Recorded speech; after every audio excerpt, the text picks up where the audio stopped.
Bom, então, boa noite a todos. Para quem não me conhece, meu nome é Raquel, eu sou professora do curso de Sistemas de Informação da UFV Campus Rio Paranaíba, e em conjunto com as professoras Larissa e Adriana, também do curso de Sistemas, coordeno o projeto Meninas Mais Mais. Esse ano, o nosso evento está acontecendo online, o que é muito bacana, porque além do pessoal aí da UFV Campus Rio Paranaíba, a gente tem vários inscritos que são de outras instituições. Eu gostaria de agradecer aí a todos os palestrantes, em particular a Silvia, que vai estar com a gente hoje, e desejar a todos um ótimo evento. Espero que vocês aproveitem a palestra de hoje e dos outros dias, porque vem muita coisa legal por aí. Passo a palavra aí para a Amanda e para a Thalita, que vão estar coordenando as atividades de hoje. Boa noite, gente. Como a professora Raquel ressaltou, muitos de vocês não têm nenhum vínculo com a nossa universidade, então talvez por conta disso não conheçam muito do nosso projeto, quais são nossas ações, objetivos. Então a gente separou esse pequeno momento inicial para estar falando um pouco sobre isso para vocês. Então, para quem não nos conhece, nós somos o projeto Meninas Mais Mais, criado por professoras e alunas da Universidade Federal de Viçosa, do Campus Rio Paranaíba, do curso de Sistemas, com o propósito de incentivar mulheres a ingressar e principalmente a permanecer na área da computação, porque a gente sabe que a nossa área é uma área onde predomina o público masculino, às vezes por uma falta de estímulo às mulheres desde a infância, por paradigmas criados, de visões sobre o que são coisas de menina, o que são coisas de menino. Às vezes as meninas tão pouco são influenciadas ou contadas sobre a área da tecnologia. E assim, o nosso projeto ele veio para mostrar que sim, lugar de mulher é onde ela quiser, e fortalecer essa rede de apoio. Não só fortalecer, mas fornecer, essa rede de apoio entre elas.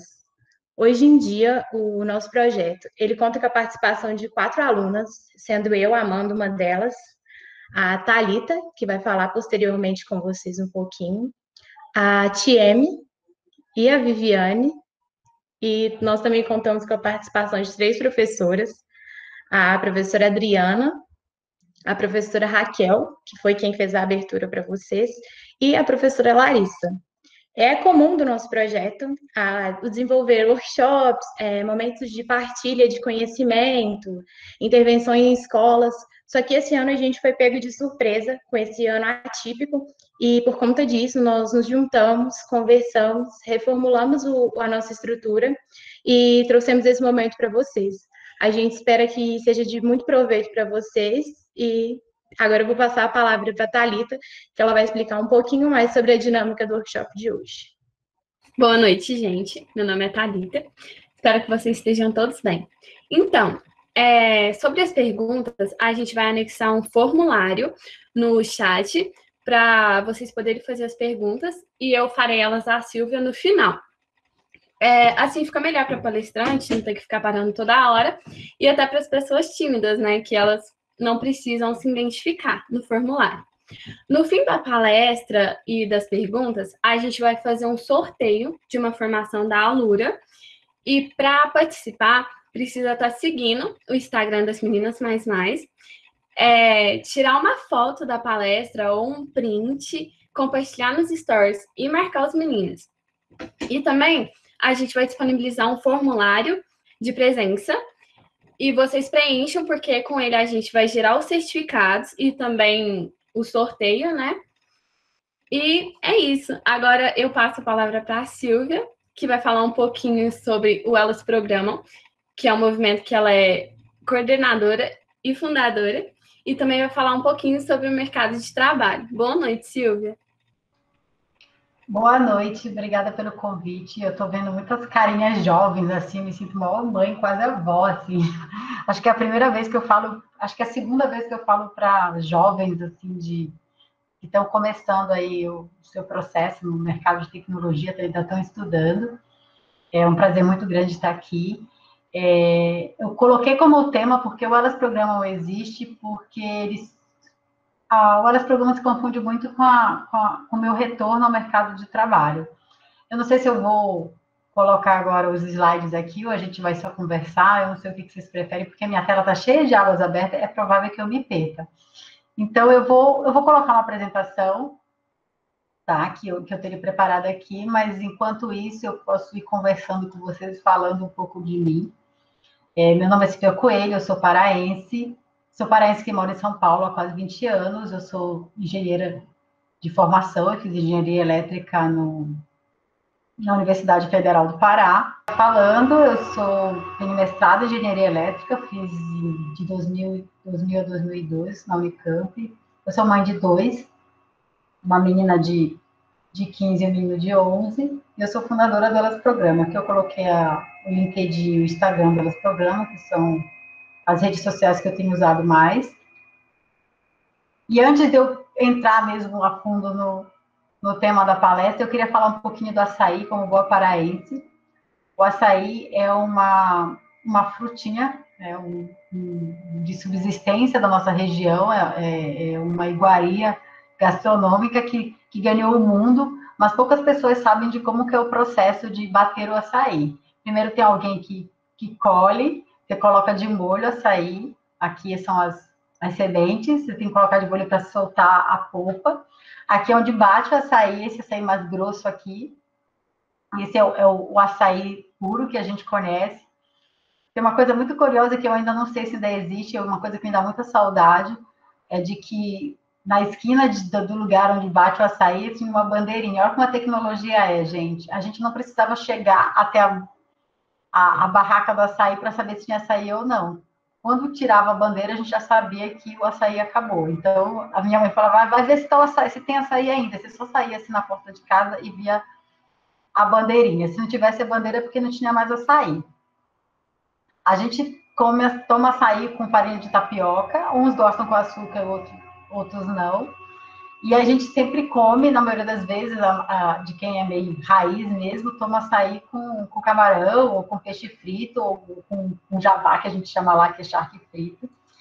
E essas coisas que a gente vê fora do Pará, assim, em São Paulo bastante, que pelo menos é o que eu vejo aqui, de misturar com fruta e tudo, a gente não é assim que a gente toma açaí lá, sabe? Essas coisas é muito estranha pra gente. Gente, eu não consigo ver a minha tela do Zoom. Então, eu vou sair falando aqui, eu não consigo ver o chat. Se alguém tiver uma dica sobre isso, o Zoom não, o Meeting. Se tem alguma dica de ver a carinha de vocês, porque eu só estou assistindo a minha tela. Alguém pode falar?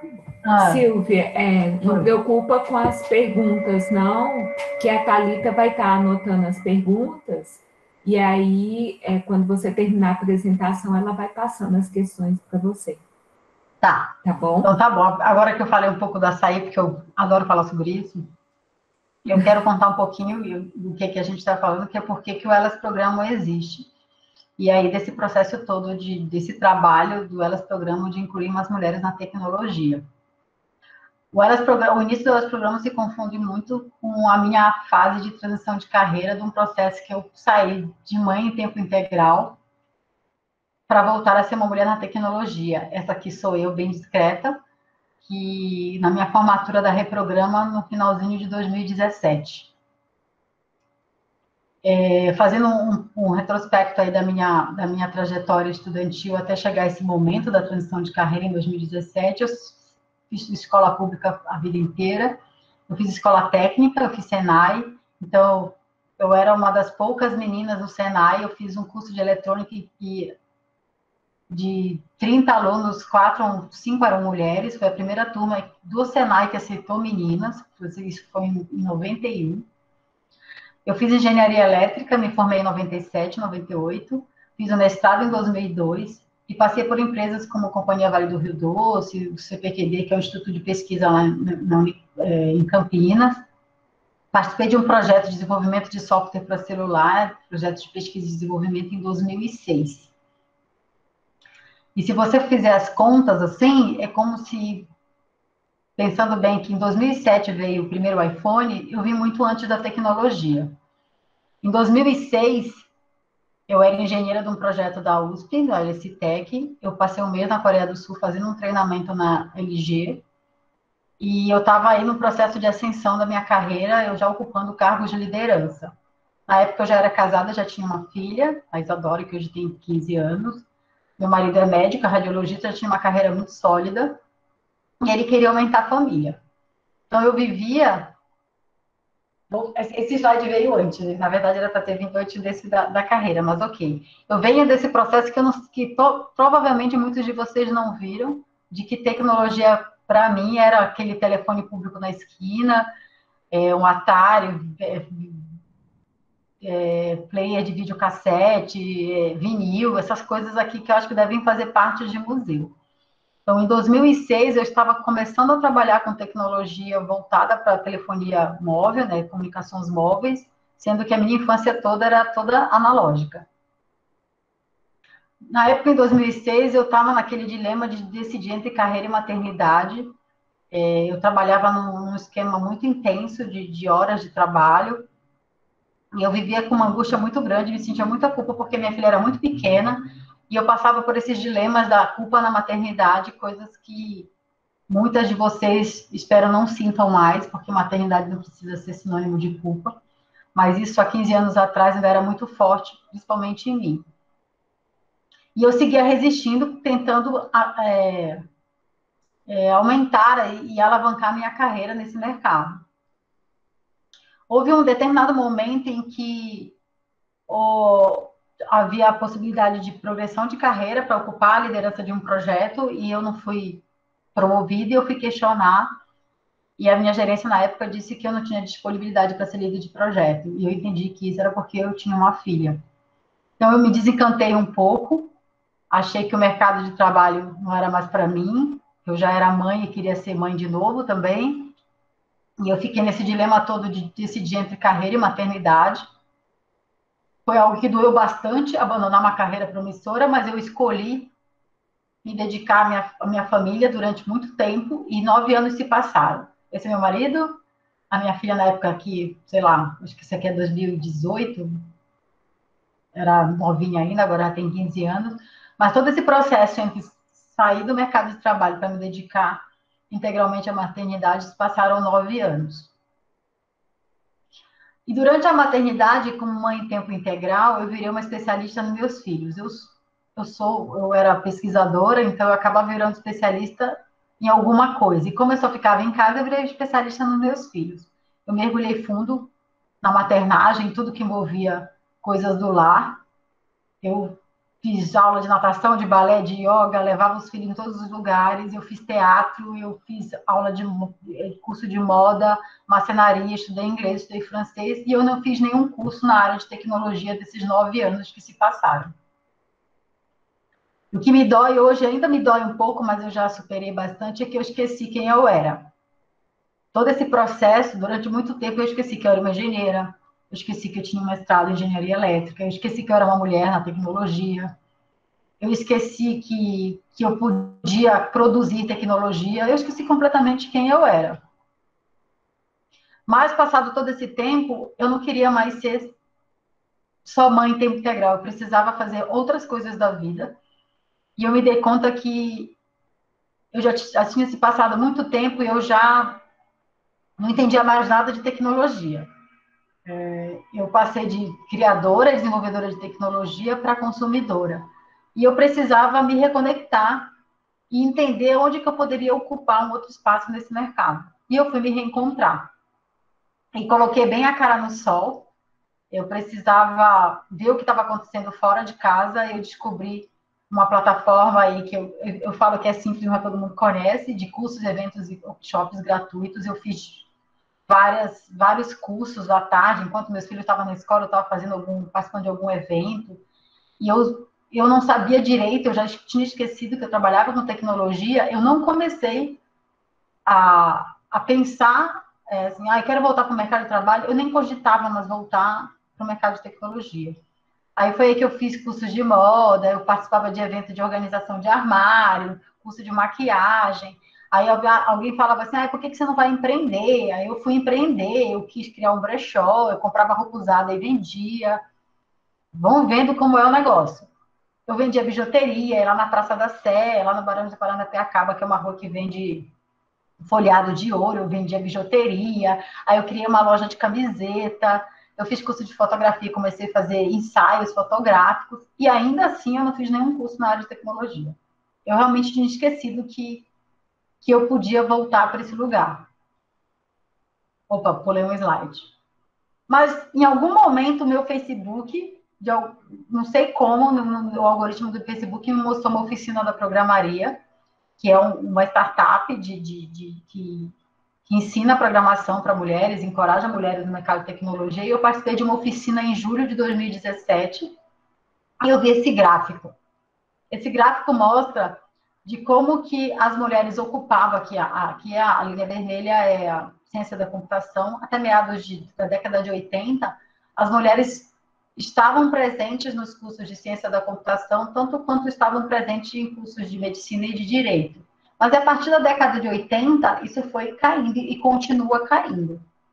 Isso aqui já é 2010, gente. Então, assim, em 2017, quando eu vi esse gráfico, isso, assim, me deu um estalo. Eu fiquei de boca aberta e disse, como assim? Temos menos mulheres hoje estudando tecnologia, produzindo tecnologia, as mulheres não estão nos cursos de ciência da computação e engenharia. Eu disse, cara, o que é isso? Aqui é a folha, eu aqui, nessa foto histórica de 2017 no FabLab, a oficina da programaria. E depois que eu vi esse gráfico, que a ficha caiu, e eu pensei, gente, eu me lembrei, de verdade, gente, eu me lembrei nesse momento de que eu era uma engenheira, que eu era uma mulher de exatas, e que eu podia voltar a ser uma mulher na tecnologia. Para vocês entenderem e sentirem o impacto do que é mulheres falando para outras mulheres, né? Você vê se é uma oficina só para mulher, é focada em despertar o interesse de meninas para a área de tecnologia e programação. Vocês podem ver que aqui são todas meninas, né, jovens. A oficina era para meninas de 15 a 17 anos. Eu me inscrevi, eu não consegui inscrição, mas eu apareci lá assim mesmo, elas deixaram eu entrar, e foi assim que eu participei da oficina da programaria. Obrigada, programaria, porque isso aí mudou minha vida. Eu me dei conta de que eu podia voltar a ser uma mulher na tecnologia, e esse é o impacto das comunidades, das iniciativas, de projetos como o que vocês também estão construindo, de como que a gente pode mudar esse cenário. E aí eu conheci a Reprograma, passei no processo seletivo da Reprograma no final em outubro de 2017. Isso aqui é a minha formatura. A Mariel é a fundadora, né, a CEO da Reprograma, e também é uma startup, né, uma ONG voltada para ensinar mulheres programação e incluí-las no mercado de trabalho. Eu sou da turma 4. E aí, todo esse movimento é para descobrir o poder das comunidades. Eu fiz vários cursos, eu participei de workshop, eu participei de podcast, hoje tenho podcast, escrevo blog, participo de blogs. Existe todo um ecossistema para incluir pessoas de grupos minorizados, não representados na tecnologia, e todo o meu fortalecimento passa pelas comunidades. E foi aí que eu criei o Elas Programam. Um dia eu estava no Facebook, numa dessas comunidades, eu não lembro se é Programaria ou Reprograma, e alguém perguntou se existia uma professora particular de lógica de programação, que essa moça queria que alguém ensinasse ela a programar, e eu me ofereci para ensinar. Eu estava reaprendendo a programar, eu já programava, mas eu estava mais estudando front-end na época, e eu me ofereci. No mesmo momento, várias meninas queriam a mesma coisa, e foi aí que disseram, vamos criar um grupo. Eu, uma amiga minha, falou, vamos criar um grupo no Facebook só para falar disso, para conectar mulheres, para ensinar a programar, para ensinar os caminhos, e foi aí que nasceu o Elas Programam, em novembro de 2017. Hoje nós somos quase 7 mil mulheres conectadas só no Facebook.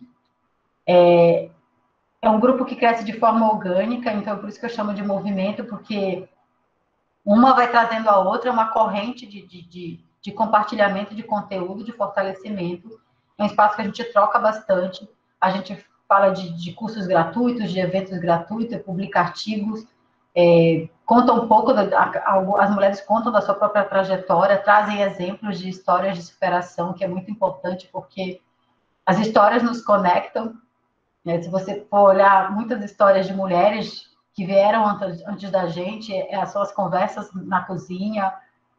Se você fechar os olhos, você sempre vai lembrar de um grupo de mulheres aí, ou fazendo crochê, ou fazendo tricô, lavando roupa, fazendo doce, coxa de retalho. E hoje as mulheres estão conectadas nas comunidades de tecnologia, contando as suas histórias. Então, elas programam esse ambiente seguro, é um grupo exclusivo só para mulheres, e as mulheres ficam à vontade para falar das suas dúvidas, dos seus anseios, das suas angústias, contar das suas vitórias e conquistas, porque é importante também celebrar.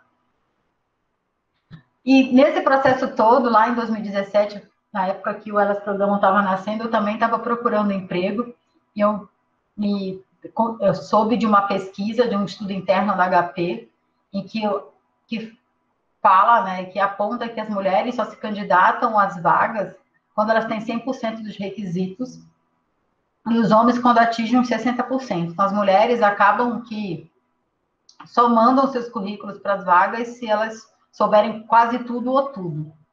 E esse viés das mulheres acaba impedindo elas de avançar e de ocupar o espaço no mercado de trabalho. E eu fui totalmente contrária a esse estudo, porque eu não tinha 50% dos requisitos. Afinal de contas, eu tinha passado quase 10 anos fora do mercado de trabalho, o meu gap de tecnologia ainda era muito alto. Mas, mesmo assim, eu continuei enviando currículo e me candidatando para as vagas, eu fiz várias entrevistas. E não foi fácil, gente, chegar até aqui. São quase 3 anos aí de projeto, elas programam, quase 4 anos que eu decidi voltar para o mercado de trabalho. Eu ouvi muita coisa nas entrevistas, que até hoje eu falo muito disso no LinkedIn. Eu ouvia que quem vai ficar com meus filhos. Eu não acho que os homens ouvem isso nas entrevistas. Meus filhos já estavam grandes e ainda se perguntavam quem que vai cuidar das crianças. Eu ouvi também que eu tinha um gap técnico muito grande, de ter passado muito tempo fora do mercado de trabalho, que era, praticamente diziam para eu desistir, porque eu ia demorar muito para recuperar esse gap, afinal de contas a tecnologia tinha mudado bastante. Me ofereciam muita vaga de júnior com salário muito baixo, eu sendo uma pessoa praticamente sênior, né? Não só na idade, mas eu tinha experiência profissional, eu tinha passado por projetos grandes e relevantes, mas ainda assim queriam me dar vaga de júnior.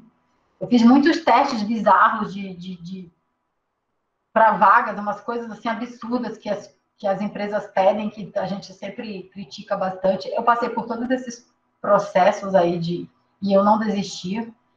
Em alguns momentos eu pensava em desistir, pensava, meu, eu já estou muito velha para isso. Nossa, eu não tenho mais idade, eu já tinha 44 anos na época. Mas a comunidade não desistiu de mim, porque muitas pessoas me indicavam para vagas, me marcavam em processos seletivos, me indicavam, mandavam meus currículos. E isso é o que é mais valioso que a comunidade traz, são as amizades que eu faço, que eu fiz e continuo fazendo. E eu entendi que a gente precisa contribuir, receber de volta, né, devolver também essa troca genuína de networking. Networking não é só pelo próprio networking, é você se doar, é trocar, né, e dar e receber. E é uma dica que a gente precisa levar para a vida, que a gente não chega lá sozinho. Eu sozinha não teria conquistado o que eu conquistei depois de todo esse processo de retorno no mercado de trabalho. E eu sempre falo para você devolver para as comunidades, e você cria seus grupos de estudos, seja mentora, seja mentor de alguém que está começando, que não sabe por onde começar. Procure também estar sempre em contato com alguém que pode ser sua mentora ou seu mentor. Se ofereça para revisar o currículo de alguém, que às vezes falar da gente é muito difícil, escrever sobre a gente é muito difícil. Quando você pede para alguém revisar o currículo, essa pessoa tem um outro olhar e te ajuda bastante. Isso é uma forma de você devolver também. Divulgue eventos e cursos, workshops e reuniões em que as pessoas vão se encontrar e vão se fortalecer. Isso é muito, muito importante. Você pode também contribuir criando um podcast, dando palestra, que não estou fazendo agora, escrevendo artigo para blogs, respondendo às pessoas, comentando de forma gentil e paciente com as pessoas que estão começando. Existem várias formas de você devolver para a comunidade. Essa é a primeira vez que eu palestrei, a primeira palestra a gente nunca esquece. É uma história em que eu conto essa transição de como que é de retomar a carreira depois de passar muito tempo fora do mercado, cuidando das crianças. Sempre quando eu vejo essa foto, eu me emociono bastante. porque as palestras começaram com essa oportunidade que a Cíntia Zanoni me deu de palestrar no Nubank. Então, minha primeira palestra foi num lugar icônico aqui em São Paulo, no Nubank. Então, assim, para mim é uma honra muito grande lembrar desse momento. E eu continuei contribuindo com a comunidade desde então. Eu participo de podcast, de eventos, de oficinas, em grandes eventos de reunião de comunidades em São Paulo. Essas são outras passagens, né, de mentoria de carreira, de mulheres na tecnologia. E em breve eu vou colocar a nossa foto também no evento de hoje, para atualizar. Recentemente eu fui palestrar para meninas também de escola pública, que elas... mas é mais focado em liderança e autoestima, uma ONG chamada Inspire Girls. Eu contei a minha história, de lembrar de que eu não falei aqui, mas eu sou da periferia de Belém, que eu venho de uma família muito humilde. Então, tudo que meus pais podiam fazer para eu que eu continuar estudando, eles faziam. Então, eu sou fruto de política pública. Eu só fiz vestibular e consegui prestar vestibular porque tinha um projeto de cota social, famílias de baixa renda, com um teto de até 2 salários mínimos, as pessoas podiam solicitar a isenção na taxa de vestibular. Então, foi por isso que eu fiz um vestibular com a Universidade Federal. Então, eu sou fruto de políticas públicas, né, de projetos de inclusão de pessoas. Então, eu faço questão de falar disso. Eu não sou um exemplo de meritocracia, eu sou exemplo de oportunidade, de comunidade e de política pública. Esse é o último evento que a gente fez presencial aqui em São Paulo, com cerca de 50 mulheres. A gente falava de transição de carreira, já tinha organizado, já estava tudo organizado para o próximo, que infelizmente foi cancelado, esperando a pandemia acabar, e aí o resto é história que vocês estão acompanhando. Agora temos essa mudança aí de comportamento de todo mundo, de fazer eventos online, e eu acho que isso que é o mais incrível da adaptação da comunidade, a adaptação da sociedade, de como é que a gente vai fazer para continuar produzindo, criando e conectando pessoas. Então, tá aí a gente em eventos online, coisa que a gente não imaginava muito há alguns meses atrás. Eu tenho muito orgulho de contar essa história que eu saí no HuffPost, numa matéria da CIA, do HuffPost, contar essa história que eu estou contando aqui para vocês, porque eu tive que me reinventar aos mais de 40 anos, depois de ter passado quase 6 anos no mercado de trabalho, e de como que o Elas Programa transformou não só a minha vida, mas hoje transforma a vida de milhares de mulheres. Então, essa sou eu. Hoje eu me aproprio do que eu sou, eu nunca mais quero esquecer quem eu era, de onde eu vim, porque além de mãe eu sou uma engenheira, sou uma mulher na tecnologia, e hoje eu sei que eu tenho um caminho muito longo pela frente, e eu quero levar comigo todas as meninas, vocês, como vocês, mulheres que eu puder. Obrigada, gente. Se o seu relato realmente é muito emocionante, antes da Thalita falar aí. Mulher.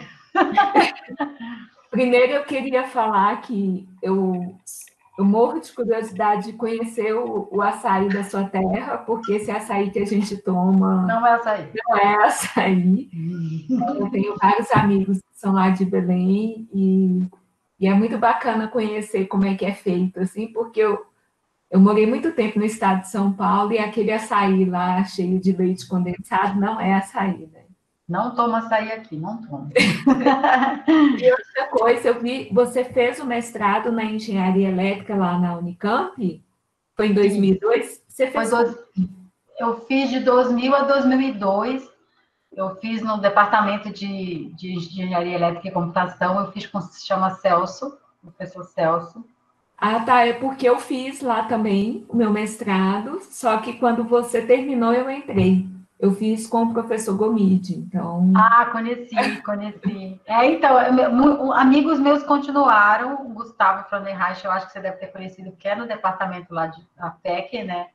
Hoje ele é professor lá, tinha vários professores, eu tinha amigo de Campina Grande, que fez mestrado comigo. A Unicamp é maravilhosa, você deve saber, assim, assim, tenho muito orgulho de ter feito. E é cheio de gente do Norte e Nordeste, no mestrado e doutorado, né? A É pós-graduação tem verdade, bastante gente de fora de São Paulo. é verdade. Então, aí, assim, o seu relato realmente é muito emocionante, porque, né, é uma pessoa aí com um currículo muito bacana. E aí você mostrou aquele gráfico, né, que teve uma ascensão das mulheres na computação e depois teve duas quedas, né? Então, antes de abrir para a Thalita passar as perguntas, eu vou te fazer duas perguntas iniciais. A primeira, eu queria, né, saber sua opinião, por que você acha que teve esse declínio das mulheres na computação? E a segunda pergunta como a empresa que você trabalhou teve essa postura, né, de não te dar promoção porque, né, você era mãe.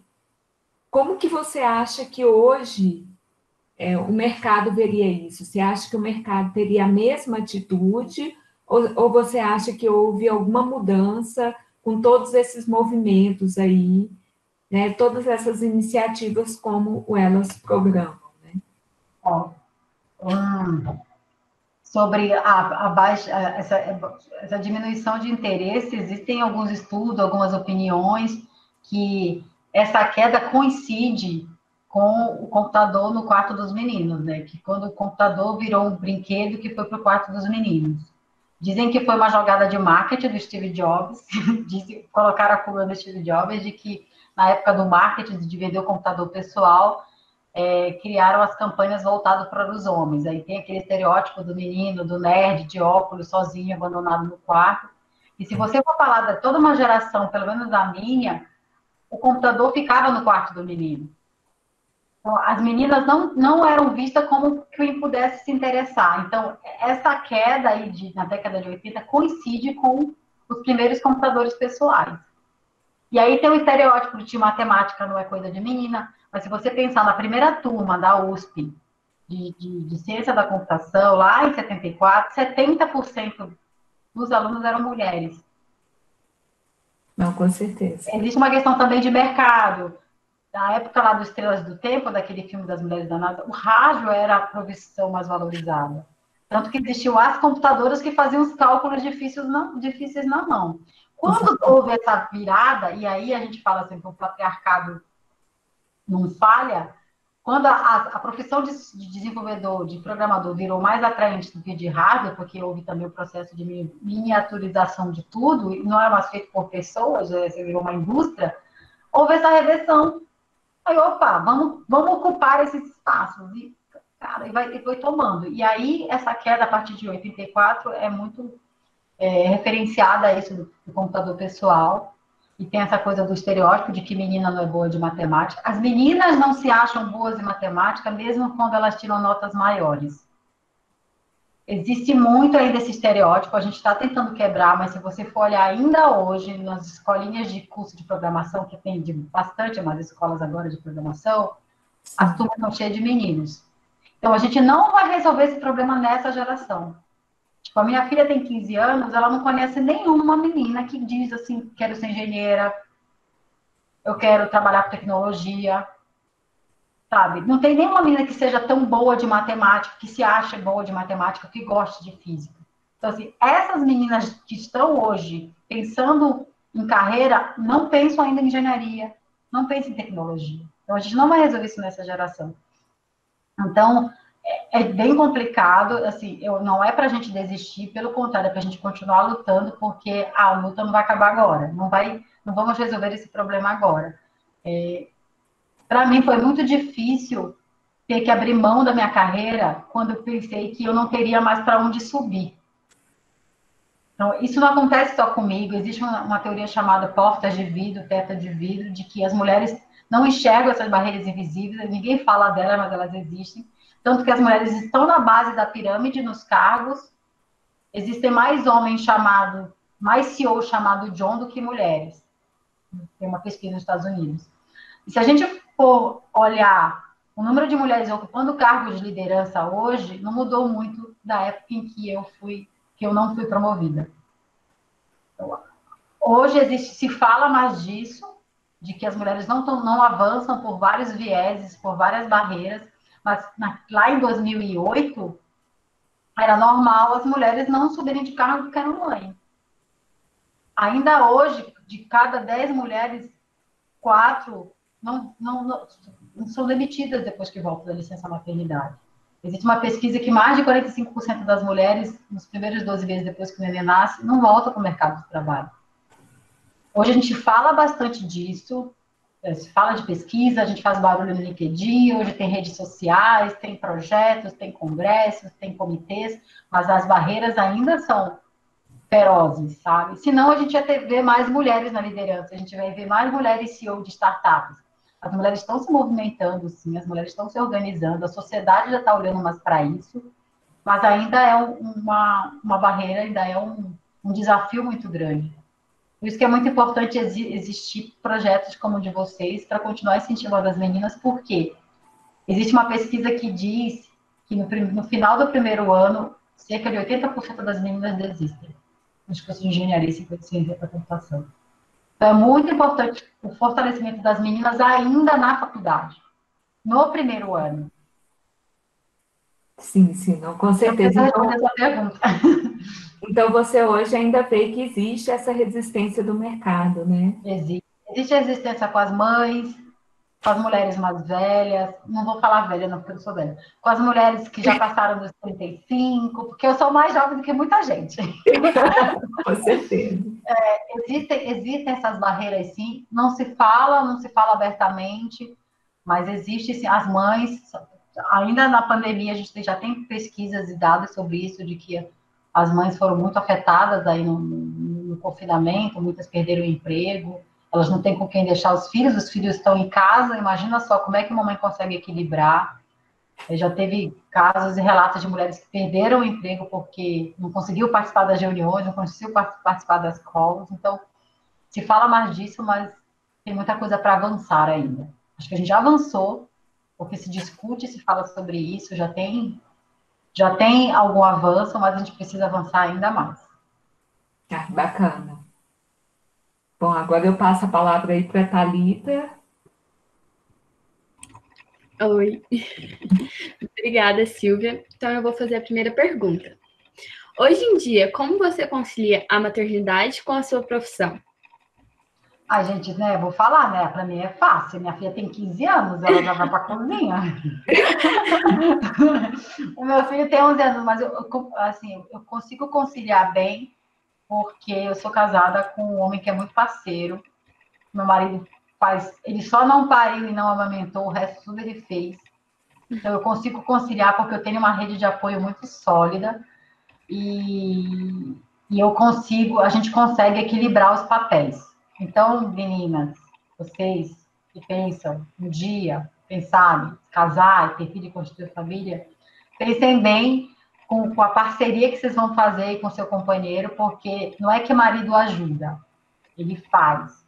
Existem, os papéis são divididos. Então, o que eu posso dizer? Eu conseguir conciliar maternidade e carreira depois que eu decidi voltar para o mercado de trabalho, porque eu tive uma rede de apoio muito forte, um apoio muito grande do meu marido, porque eu passava o dia inteiro estudando no começo, então as crianças não estavam tão grandes assim em 2017, porque eu não tinha 10 anos, e ele cuidava de tudo.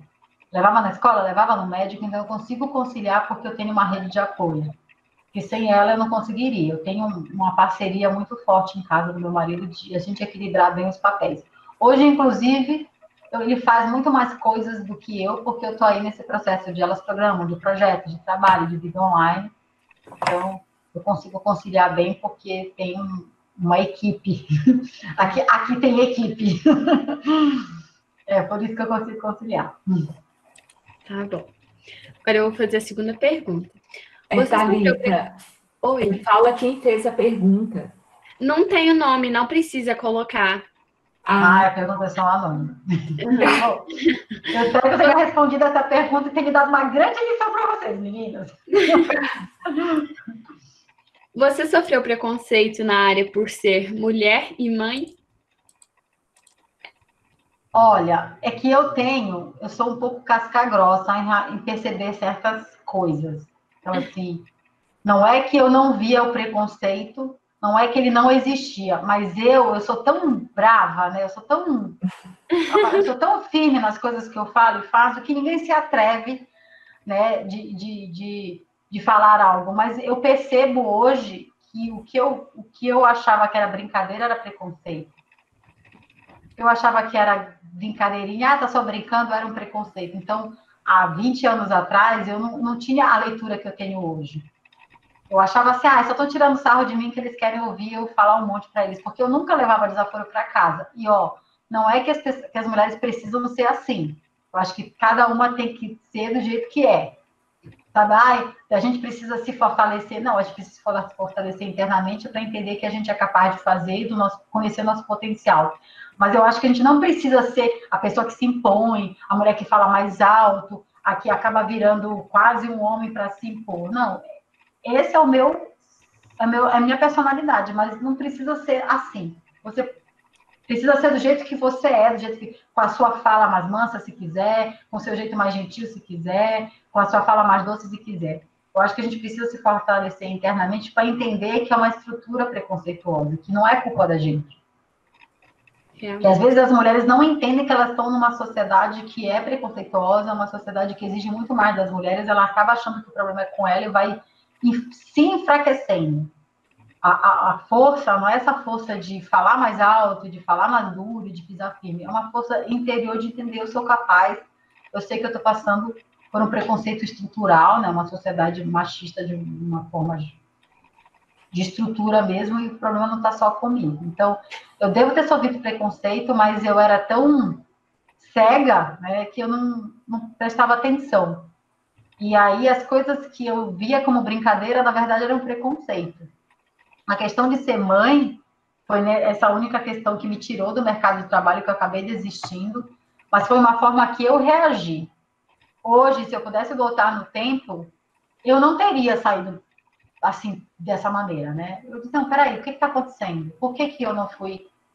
Se essa empresa não quer me promover, eu vou procurar um outro lugar. Com a maturidade que eu desenvolvi nos últimos anos, se aqui eu não tenho espaço para crescer, eu vou procurar um lugar que eu vá crescer. Eu não precisava eu sair do mercado de trabalho, eu tinha que mudar de empresa. Então, a lição que eu carrego hoje, não, peraí, não é que o mercado me empurrou, mas eu me deixei empurrar também. Porque eu achei que eu não ia ter mais chance em lugar nenhum. Mas, com a cabeça que eu tenho hoje, passado 15 anos, passados 10 anos, não, peraí, essa empresa não vai me promover, mas eu posso encontrar uma outra. Então, eu não precisava ter saído de mercado, eu precisava ter saído da empresa. Mas é assim, gente, a gente aprende com os erros, a vida é assim, a gente cai aqui para levantar ali, leva um tombo aqui e acolá e vai crescendo e vai se desenvolvendo e a gente vai aprendendo com os erros. A gente só vive a vida uma vez, né? Então não dá para voltar no tempo. Se eu pudesse voltar no tempo, não. Hoje eu entendo que eu poderia ter feito diferente, eu poderia ter negociado outro tipo de espaço em outra empresa, mas não tive maturidade na época. Foi isso. Então, mas o bacana é que hoje você consegue contar o seu relato. Eu tenho certeza que se alguma de nós passar por isso, a gente vai lembrar de você e vai falar, opa, não vou sair não, eu vou mudar de empresa. Então, se eu não cresço aqui, eu vou achar onde crescer, porque eu acho que é isso, nós somos sementes de raízes fortes, e que a gente tem aí muito para crescer, muito para amadurecer, muito para dar frutos, sabe? A minha história é para dizer assim, você não precisa sair do mercado, o mercado não precisa te empurrar, você precisa mudar de estratégia, mudar de empresa, talvez negociar, sabe? De exercer a sua habilidade de negociação e liderança, você não precisa sair. A gente não tem que sair antes da hora, sabe? Então, a maturidade me ensinou isso e hoje eu digo isso para vocês. Então, vocês já estão com ferramentas mais do que eu já tinha. Tá bom. No seu primeiro emprego, depois do seu retorno, quais foram suas maiores dificuldades? A maior dificuldade foi... Eu era muito insegura, olha só, eu tinha mais de 40 anos e tinha muita insegurança ao tipo de acolhimento numa empresa em que tem muita gente jovem. Então, a primeira experiência foi um pouco aterrorizadora, assim, aterrorizante, porque eu me senti insegura, não era nem por causa da empresa. Então, assim, é um processo de readaptação. Eu tinha passado muito tempo sem um ambiente de empresa. Eu tinha passado quase 10 anos e muita coisa mudou. A forma das pessoas trabalharem, de se relacionarem, trabalhar remoto, se comunicar muito por WhatsApp e ter um Slack. Todas as coisas eu tive que me adaptar. Então, para mim foi muito importante ter feito o Senai de Santa Cecília. Eu fiz um curso de internet das coisas. Eu aprendi o uso de muitas ferramentas, a gente trabalhou em projetos reais. Isso me fortaleceu bastante para entender, opa, o mercado hoje atua desse jeito. Mas eu tinha muita insegurança de como é que um time de muitas pessoas jovens vão trabalhar com uma pessoa mais madura. Então, eu tinha muita essa segurança e eu tive que me readaptar. Então, esse retorno foi complicado, mas eu acho que faz parte do reaprendizado, né? Eu tive que reaprender a trabalhar numa empresa. Ô Silvia, essa readaptação, ela foi demorada? Olha, eu fiquei 3 meses nessa empresa, eu tive muita dificuldade de me adaptar, tanto que não funcionou. Aí eu passei 6 meses trabalhando como freelancer num projeto com a Gedeânia. Não sei se vocês conhecem a Gedeânia, vocês podiam convidá-la para falar para vocês. É uma engenheira de controle e automação. Ela trabalha mais com hardware, Arduino, é bem conhecida nesse setor. A gente fazia oficinas, depois dessa primeira experiência, que não deu muito certo, eu fiquei lá há pouco tempo, a gente começou a dar aula, eu ajudava ela nas oficinas, no SESC, e aí eu fui começando a ter outro tipo de experiência também. Então, depois dessa experiência com a Gedeane, em oficinas, facilitando oficina, trabalhando empatia, né? Você está ali ensinando e ajudando, auxiliando, eu consegui trabalhar outras ferramentas. E aí depois eu fui contratada para ser coordenadora do Fab Lab, e já foi um pouco diferente. Eu já entrei com mais segurança, era um time bem mais jovem, a média de idade era mais baixa, assim, as pessoas tinham 25, 22, 27. Eu entrei com um cargo de coordenação e exigia assim que eu tivesse muito contato com a equipe técnica, e foi uma experiência muito rica. E aí me deu todas as ferramentas que eu precisava para me readaptar ao mercado de trabalho.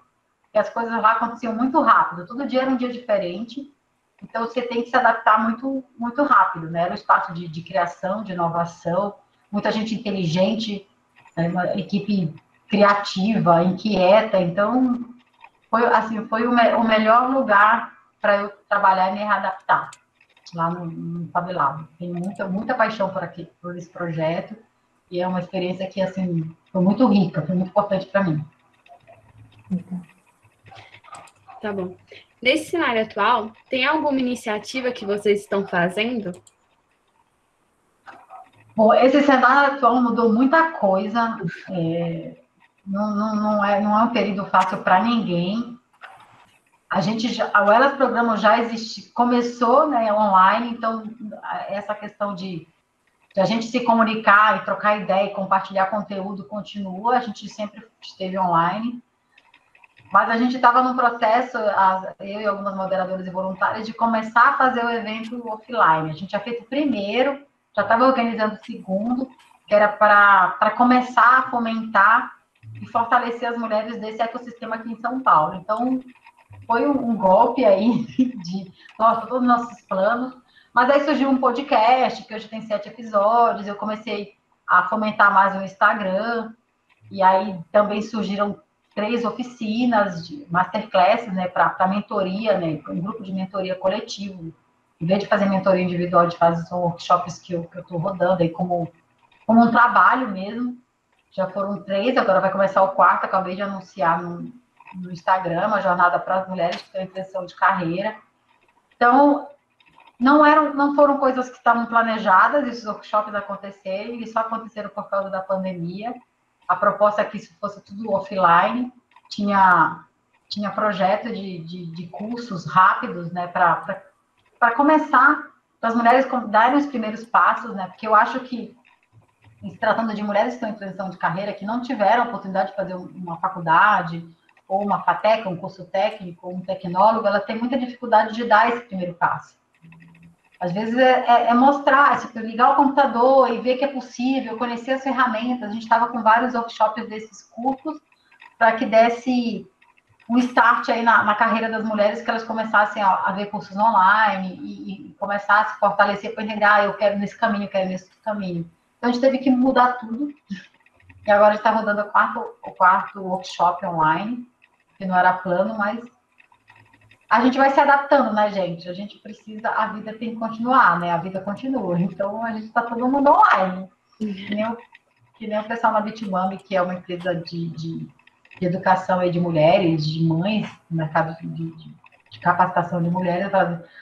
A gente não está parada, a gente só está online, né, gente? É verdade, está sendo um desafio para todo mundo. Está todo mundo se reinventando. Todo mundo se reinventando. Várias inovações surgiram, vários negócios foram acelerados, uns deixaram de existir, se reinventaram. A gente não pode parar. Com certeza.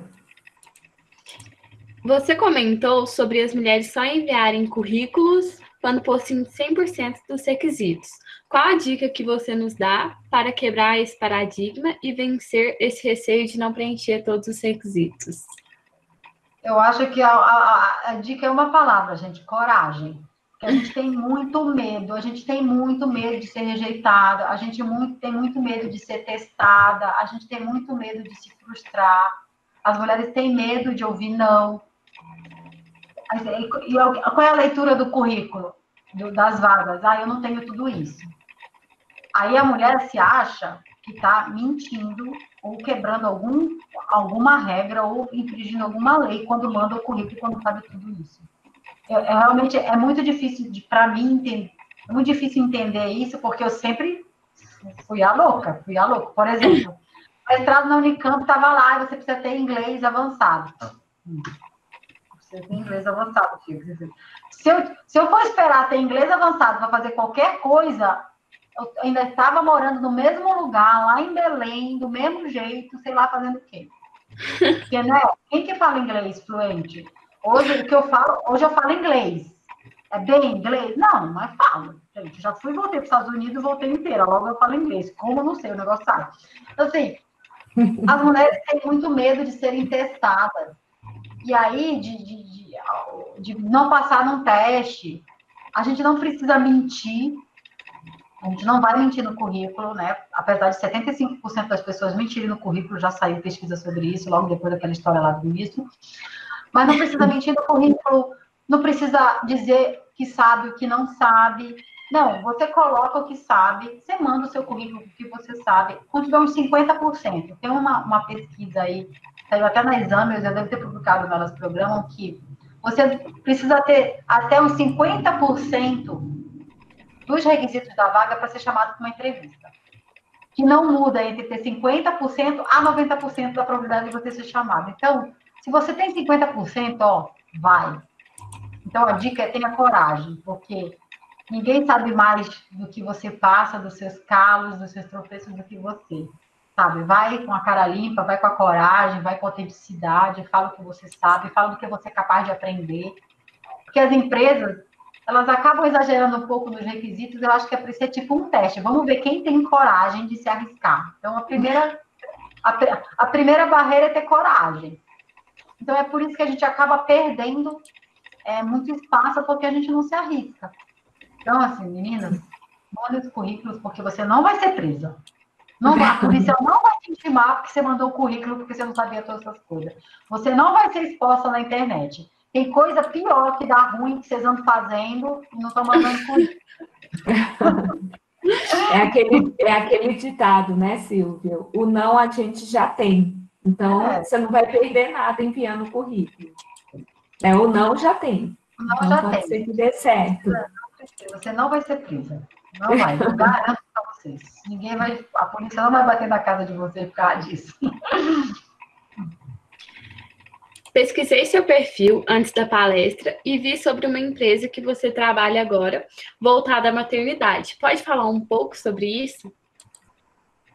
Então, a Bit2Mom é uma aceleradora aí de mães empreendedoras e também uma empresa de capacitação aí de mulheres, mães, para esse retorno. E ela é especialista nessa jornada da maternidade. Boa parte do que eu contei para vocês, muitas mulheres passam, e a Bit2Mom está aí para ter esse espaço acolhedor, mas também de incluir as mulheres no ecossistema de inovação e tecnologia. Hoje eu sou responsável por um produto, um projeto, um programa chamado LSTO, que está sendo subsidiado pelo Google por startups, que é para capacitar mães para serem líderes em tecnologia. Então, a gente não quer só estar na área de tecnologia, a gente quer assumir cargos de liderança. A gente quer mudar todo esse ecossistema partindo de cargos de liderança, porque é o que a gente acredita muito, né? Se tivessem mais mulheres líderes, ou em tecnologia, em qualquer outra área, o mercado seria diferente, as soluções seriam diferentes. E eu acredito que seriam muito melhores, né? Porque a gente consegue olhar para outros lugares, para outros problemas e resolver esses problemas. Então, a Bit2Mom está aí no mercado para capacitar mulheres, é uma empresa de educação para conectar mulheres, para que elas sejam líderes e livres economicamente. E esse é o trabalho da Bit2Mom, que eu tenho o maior orgulho de fazer parte. Maravilhoso. Qual a sua expectativa para os próximos anos sobre a ascensão da mulher na programação no nosso século? Bom, a gente já comentou logo no comecinho de que é não é uma luta em vão, só que é uma luta aí que a gente vai precisar travar durante muito tempo. A gente precisa conversar não só com as meninas, mas precisa conversar com os pais, com os professores, com as professoras, com a família, na escola de educação básica, porque ainda tem esse estereótipo muito forte de que essa área não é para gente, sendo que nós somos pioneiras, né? A gente conhece as histórias das grandes mulheres que trouxeram grandes contribuições e mudaram o mundo digital. Existem contribuições valiosíssimas das mulheres que são apagadas. Então, assim, eu não vejo que isso vai acabar logo, que eu não vejo que vamos ter 50% de mulheres daqui a um ano no mercado de tecnologia. Não é. Eu acho que isso é uma questão para longo prazo, mas o que eu acho mais importante é que gerações diferentes, tipo eu e você aqui, frente a frente falando disso, é o que vai trazer as mudanças. São meninas como vocês que vão inspirar outras meninas. Porque assim, o trabalho que as mulheres fazem não fica só com elas. As mulheres causam transformações. Hoje eu falo para você que tem essa idade, você vai falar para sua prima que é menor, para sua irmã que é menor, você vai falar para sua mãe, você vai falar para sua tia. As mulheres vão espalhando a palavra, entendeu? As mulheres não guardam as coisas boas para elas, vão espalhando. Então, tudo que eu estou falando hoje vai sair, sabe, vai se movimentar. Eu sempre falo, eu gosto de dizer que eu sou sabe aquela coisa do efeito borboleta? O que a gente faz hoje aqui vai trazer grandes transformações. Elas não vão acontecer de uma hora para outra, mas quando a gente perceber, vão ter 50% de mulheres nas faculdades, nas escolas técnicas, nos cursos de engenharia, nos cursos de computação. Isso vai ser um movimento que já começou há uns 5, 10 anos atrás e que ele continua se movimentando. Mas são meninas como vocês, professoras como as de vocês que criaram esse movimento dentro das faculdades, que vocês vão fomentar as meninas que ainda nem estão sabendo o que querem fazer quando crescer. A gente vai perceber que a gente conseguiu transformar essa realidade, esse setor, quando a sua priminha de 5 anos começa a brincar com a Barbie engenheira, e dizer, eu quero uma Barbie engenheira, eu quero uma Barbie astronauta. Eu nem sei se as meninas brincam de Barbie ainda, mas enfim. A Mattel está fazendo a parte dela, entendeu? E eu não estou sendo patrocinada pela Mattel, bem que poderia. Mas as meninas vão começar a sonhar com profissões que hoje não são vistas para elas. Você já vai começar a ver uma menina brincando de bombeiro, a menina brincando de pilota de avião, a menina brincando de engenheiro construindo casa, brincando de engenheira mecânica desmontando e montando carrinho. Isso tudo passa por um movimento que engloba a sociedade inteira. Então, hoje a gente se sente um pouco solitária, as mulheres falando entre as mulheres, mas é que a gente está aqui na linha de frente, sabe? Eu falo para você hoje que tem idade para ser minha filha, mas você vai falar para sua prima, vai falar para sua tia, todas as mulheres que estão ao redor de vocês, e é assim que a gente vai conseguir causar impacto. Eu vou continuar falando até não poder mais, porque eu sei que várias mulheres, várias meninas vão me ouvir e elas vão contar para outras mulheres. Então, eu vejo no cenário hoje, eu vejo que a transformação vai continuar acontecendo e as mulheres vão continuar se engajando, porque é um movimento que começou que não para mais, gente. Ninguém nos para mais. Mulheres e STEM, meninas e STEM, é um movimento que começou que não vai parar mais. A gente não vai sossegar enquanto a gente não vê 50%, 50%. Então, é esse o cenário que eu vejo. A gente não para mais. Primeiro, parabéns, mulheres. A inspiração transmitida é inexplicável. Tenho uma pergunta para a Silvia. Qual sua linguagem favorita? Qual você recomenda para nós? Ó, eu já me afastei, assim como eu passei 10 anos fora do mercado, eu trabalhava com programação. Aí eu comecei a front-end, eu aprendi HTML, CSS, JavaScript, eu acho uma linguagem ótima para começar o JavaScript. Você pode começar direto do console, você não precisa saber HTML e CSS para aprender JavaScript. Tem muita gente que fala de Python, eu já comecei com Python, tem gente que gosta do Python, e tem gente que é mais maluca e começa com Java. Então, eu vou falar para você, eu tenho exemplo dentro da minha casa, meu marido é médico. Não, Silvia, me ajuda, eu sou professora de Java. A gente conhece alguém que gosta muito, viu? Gosta. Então, eu não gosto de Java, meu primeiro contato com Java foi um terror, eu desisti. Mas o meu marido, que é médico, ninguém me deixa mentir. Ele, da quarentena, aprendeu a programar, e adivinha por onde ele começou? Por Java. Por um livro da Kaelon, do pessoal da Lura, que é Descobrindo Orientação a Objeto com Java. Ele leu e releu esse livro na quarentena. Ele faz um monte de coisa. Agora ele está aprendendo HTML e CSS, está odiando. E aí ele acha o JavaScript difícil. Eu falei, não é por que você acha JavaScript difícil? Ele aprendeu a programar com Java. Ele está criando um sisteminha aí de um problema que ele vai resolver, sei lá das quantas. Então, assim, ele aprendeu a programar com Java. Ele tinha feito uma oficina comigo da PyLadies, de casais, mas ele viu alguns comandos, né? A gente vai, instala tudo lá, os pacotes, tudo, mas ele não se apaixonou tanto assim por Python. Mas já tinha escrito uns scripts aí, mas se apaixonou por Java. E ele não consegue mudar o paradigma, a cabeça dele está focada em Java. É impressionante, ele fala assim, mas o JavaScript não tem isso, porque o Java é muito mais organizado, não porque a gente consegue escrever nossos próprios métodos, e que não sei o que. Silvia, eu gostei do seu marido, hein? Ele falou, gente, Java é muito melhor, é muito poderoso. Eu concordo com ele. Então, eu acho que para desafio, para começar, se você começa com Java, não tem outra coisa que você não consegue mais aprender depois. Olhando a experiência do meu marido. Ele está fazendo agora. Em breve ele vai ser um full stack, gente.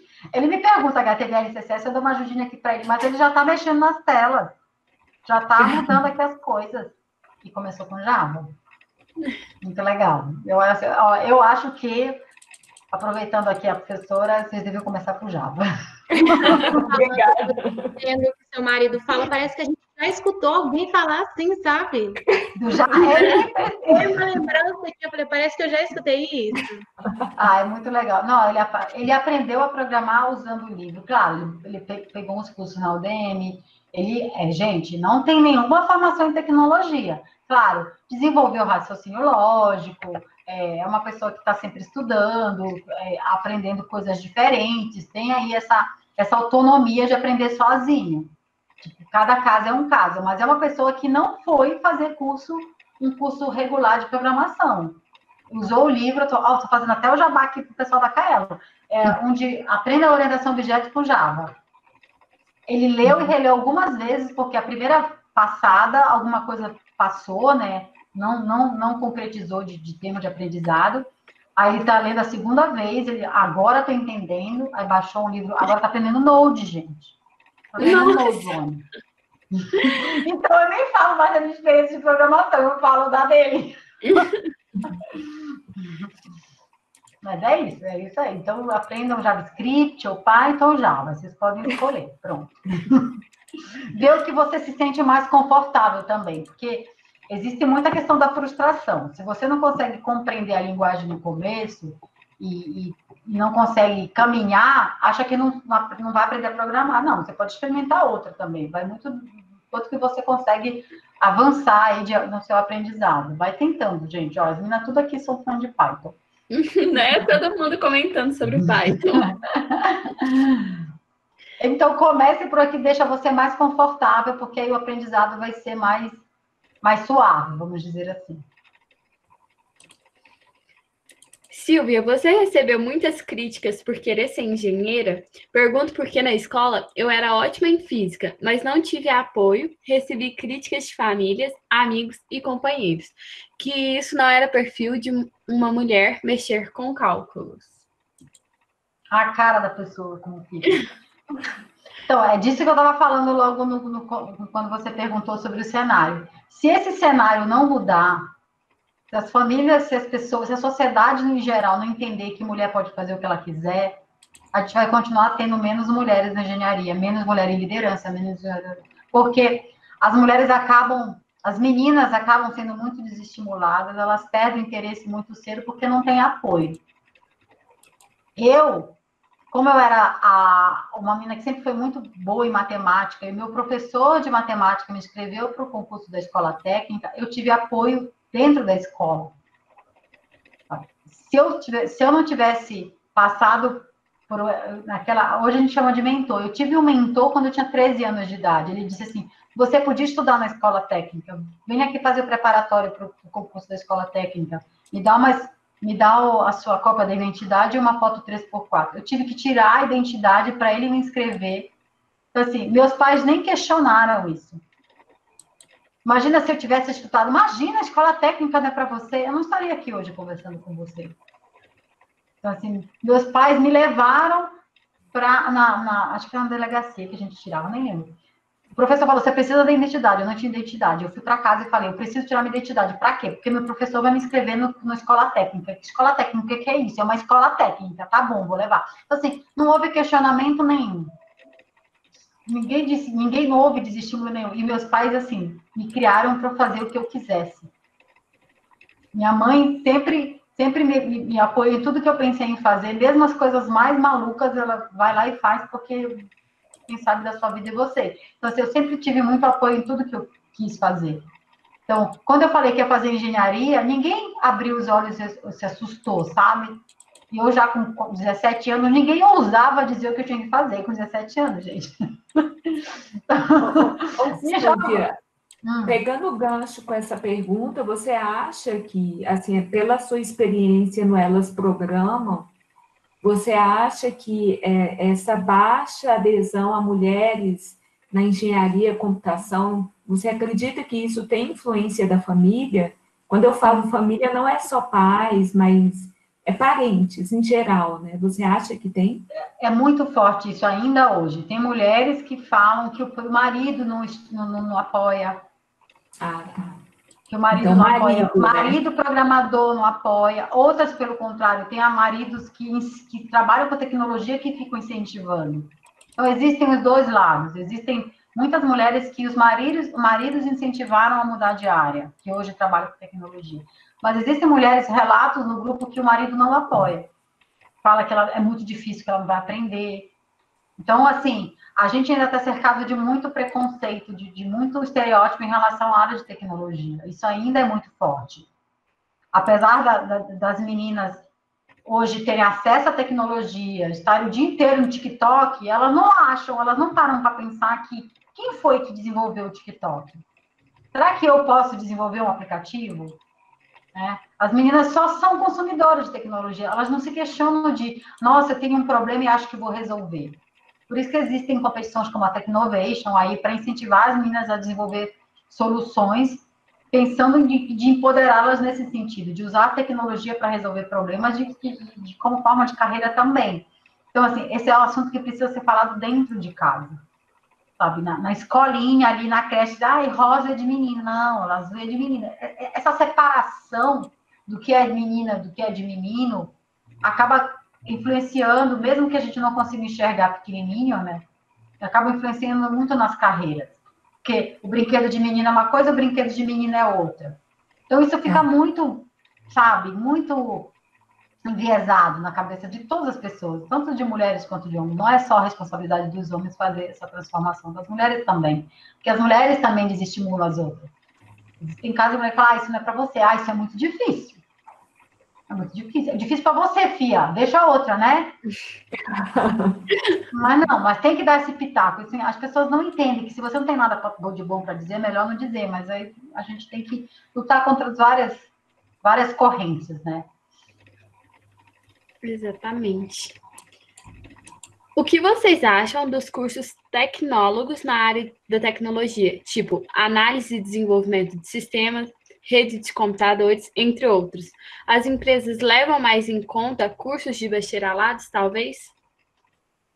Olha, o que eu sei é que ainda existem empresas que exigem determinadas formações, mas existem outras que o que você precisa é saber fazer. Então, acho que existem os dois lados. O que eu sempre falo, se você tem tempo, disposição e recurso para fazer uma faculdade, faça uma faculdade, mas você precisa entender que a faculdade não vai te ensinar tudo.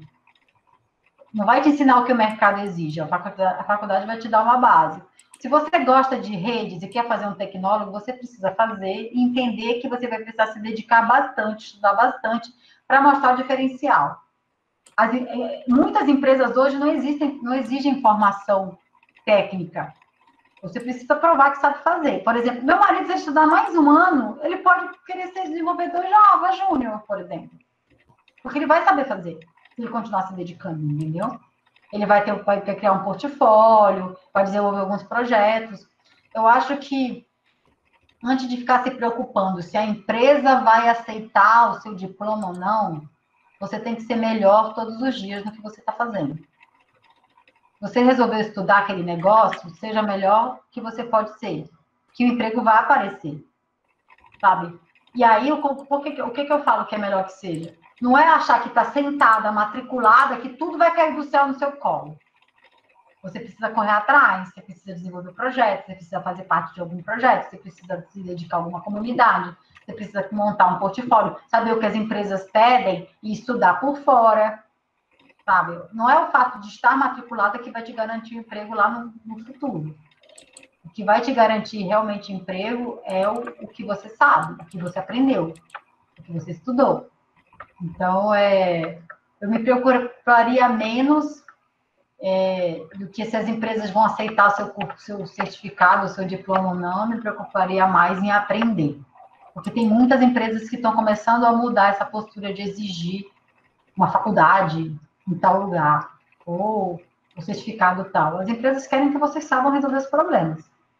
A maioria delas, hoje em dia, já está começando a mudar essa postura, sabe?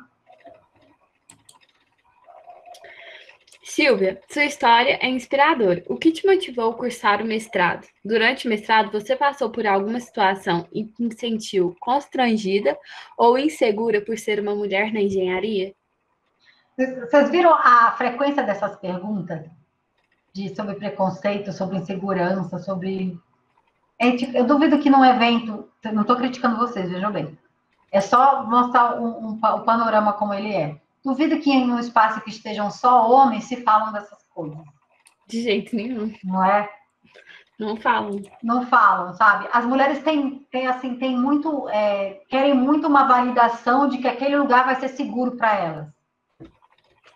Eu vou falar para uma coisa para vocês que vocês podem ficar desanimadas, mas a partir do momento que você nasce e você fala é uma menina, já era. A gente está no mundo machista, a coisa não vai ser fácil. Então, não existe espaço fácil, cara. Não vai ter. Existe uma comunidade só de mulheres, é um espaço tranquilo. Mas depois que você sai da comunidade, ele deixa de ser. Eu não vou criar um mundo cor-de-rosa que não existe, gente. A gente passa por situação de preconceito, vai ter alguém que vai duvidar da sua capacidade. Isso vai acontecer quase todos os dias, sabe por quê? Porque a gente nasceu mulher. Numa sociedade, a gente é mulher numa sociedade que é machista. Então, não adianta buscar validação de que o espaço vai ser seguro, que você não vai sofrer preconceito, que não vai ser machista. Não existe esse lugar. Quando ele existe, ele é exceção. Minha empresa é muito massa, todo mundo se cuida muito bem, todo mundo se trata bem. Essa empresa é exceção. Ela precisa ser estudada e replicada. Porque não é a regra. A gente está lutando para mudar a regra. Então, assim, quando as meninas falam, é uma profissão muito machista, me fala que mundo é esse que você vive que não é machista, que essa profissão aí vai ser diferente. Entendeu? Me fala. Eu podia fazer um stand-up sobre isso. A tecnologia é muito machista. Tá bom. A sua vida fora da tecnologia é tudo mar-de-rosa. Ninguém fala do seu cabelo, ninguém fala do seu short curto, ninguém fala da cor do seu batom. É só uma tecnologia que são machistas. Gente, a partir do momento que você... é menina, mulher. Pronto, acabou. Entendeu? Acabou. O mundo é machista tudo, não tem jeito. Então, se eu passei, eu não vi. Se alguém achou e duvidou de mim, se lascou, a minha postura é essa, sabe? Quem diz o que eu sou capaz de fazer ou não sou eu. Quem me limita sou eu. Quem me define sou eu. Lembra que eu falei? Eu saí do mercado que eu reagi mal ao negócio. A responsabilidade é minha. Tem que jogar. Fulano me desestimulou, blá, blá, blá, blá. Vai passar a vida inteira falando isso? Não, né, gente? Não tem jeito. Tudo é uma questão de escolha. Quando a gente é uma personalidade em formação, quando a gente tem 12, 13, 7 anos, a gente vai ouvir muito e vai seguir muito o que falam pra gente. Mas a partir do momento que você é uma pessoa adulta, você define e tem responsabilidade sobre as suas escolhas, cara, o mundo é machista, O que a gente vai fazer? Vai virar um avestruz, se enfiar num buraco e vai esperar o mundo melhorar? Isso não vai acontecer. Então, não existe validação de que um lugar não vai ter preconceito, não existe confirmação de que o lugar não vai ser machista, porque a gente vive nessa sociedade. Foi nela que a gente nasceu. O que a gente pode fazer é trabalhar para mudar. Muitas mulheres desistem do mercado de tecnologia porque é um ambiente muito machista, sim. A gente não pode exigir que todas sacrifiquem sua saúde mental para estar no espaço que não faz bem para ela, isso é muito compreensível. Por quê? Porque essa é a sociedade que a gente vive. Por isso que eu falo de muito fortalecimento interno, sabe? A gente não pode ficar procurando validação no ambiente, porque a gente é imprevisível.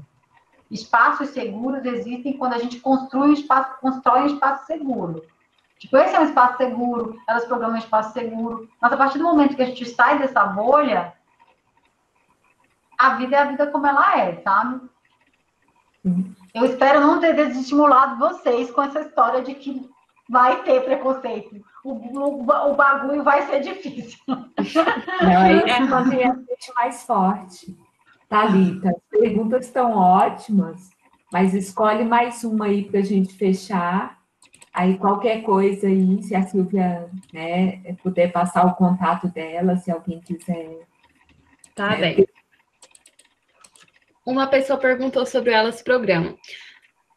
Como funciona para participar? Precisa ter idade mínima? Achei interessante essa para você contar sobre o programa mesmo.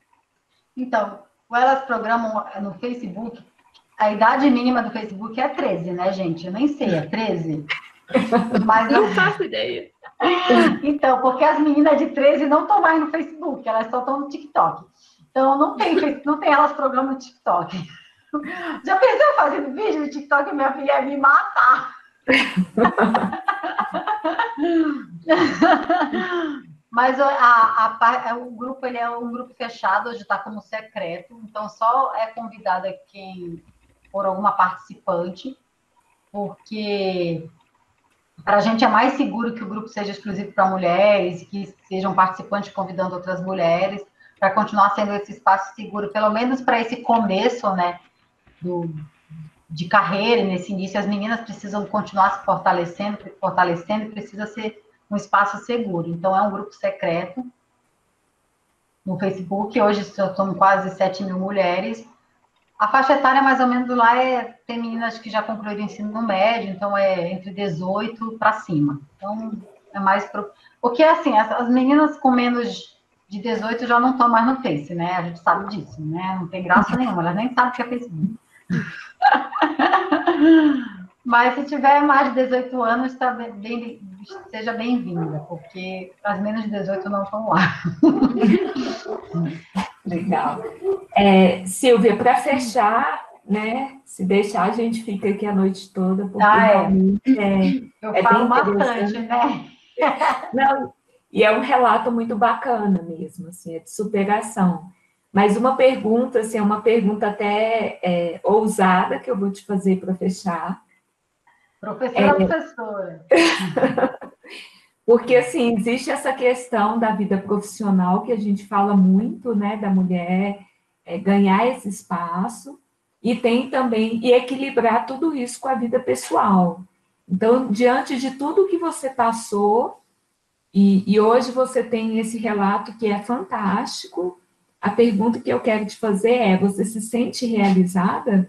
E eu falo nos dois lados, nesse equilíbrio da vida pessoal com a vida profissional, mesmo você tendo tido esse gap de 9 anos fora do mercado, e hoje você podendo dar esse exemplo aí para várias mulheres de vários lugares. É uma pergunta bem delicada, porque, assim, não foi fácil para mim sair, não foi fácil voltar, não foi fácil olhar assim, nossa, perdi 9 anos da minha vida. Então, eu passei por vários processos terapêuticos mesmo, de terapia mesmo, para entender que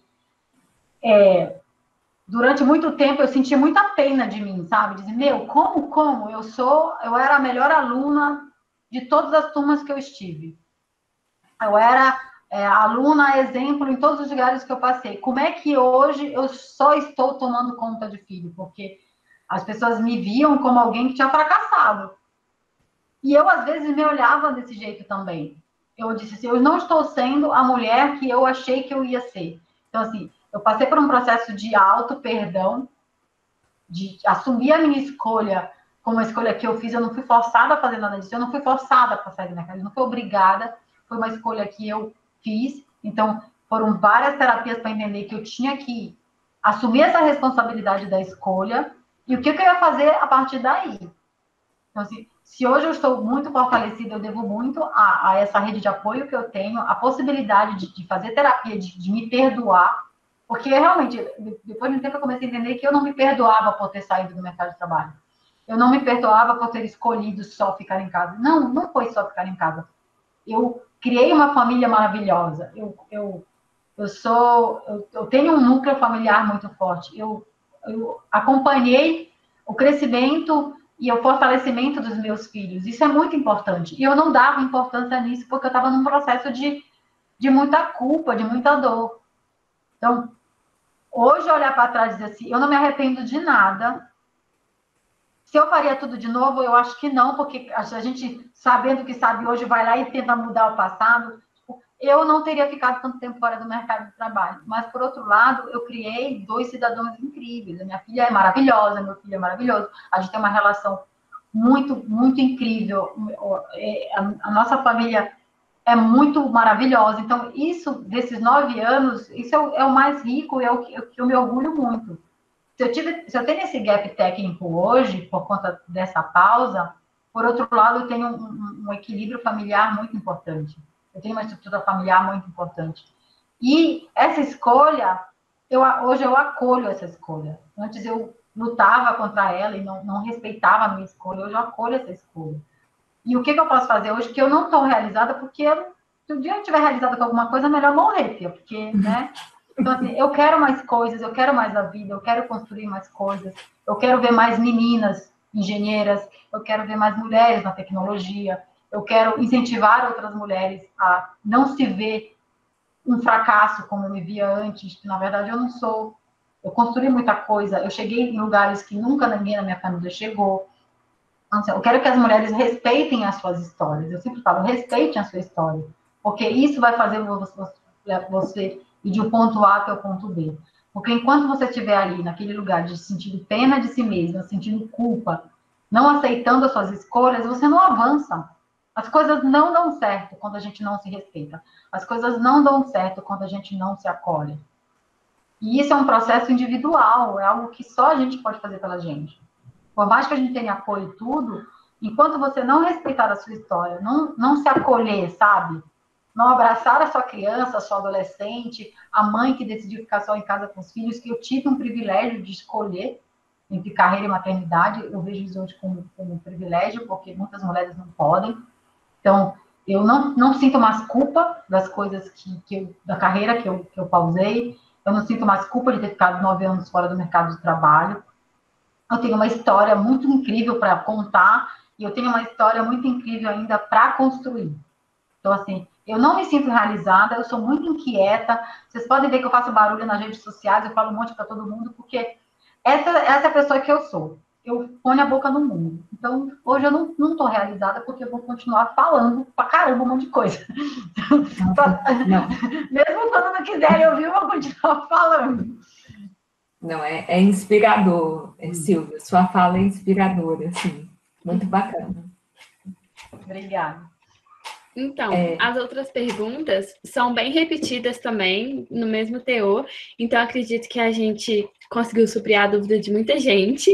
Então, agora eu vou passar a palavra para a Amanda, que vai fazer o sorteio e o agradecimento. Muito obrigada, Silvia. Eu que agradeço. Eu espero que eu tenha contribuído em alguma coisa na carreira de vocês, nesse momento de vocês aí, qualquer momento que esteja, da gente se fortalecer aí, de criar essa força interna aí, que vocês são maravilhosos. E respeitem sua história, gente, por favor. Silvia, acho que eu sou bem suspeita para falar, acompanho elas programa e acho que o que eu mais gosto além do conteúdo e da rede de apoio, é esses choques de realidade que você sempre fornece, que sempre tem um saldo positivo. A gente tem que mesmo saber se posicionar, e acho que você sempre fornece isso para a gente. Meninas que não seguem ainda, sigam, peçam para participar, que vale a pena. A gente queria te agradecer por ter aceitado de prontidão o nosso convite, por ter confiado no nosso projeto e ter dado essa aula aqui para a gente hoje.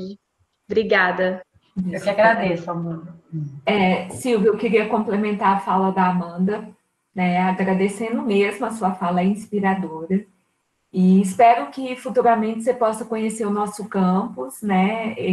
É o campus mais novo da UFV. Não sei se você conhece o doce de leite Viçosa, é muito famoso. E, né, a gente espera aí que algum dia a gente possa se encontrar pessoalmente, ou até mesmo você vir aqui para conhecer e conhecer o nosso doce de leite, que é super famoso. Opa, muito obrigada. A hora que eu tiver oportunidade, que tiver qualquer evento, aí me chama que eu vou. Com certeza.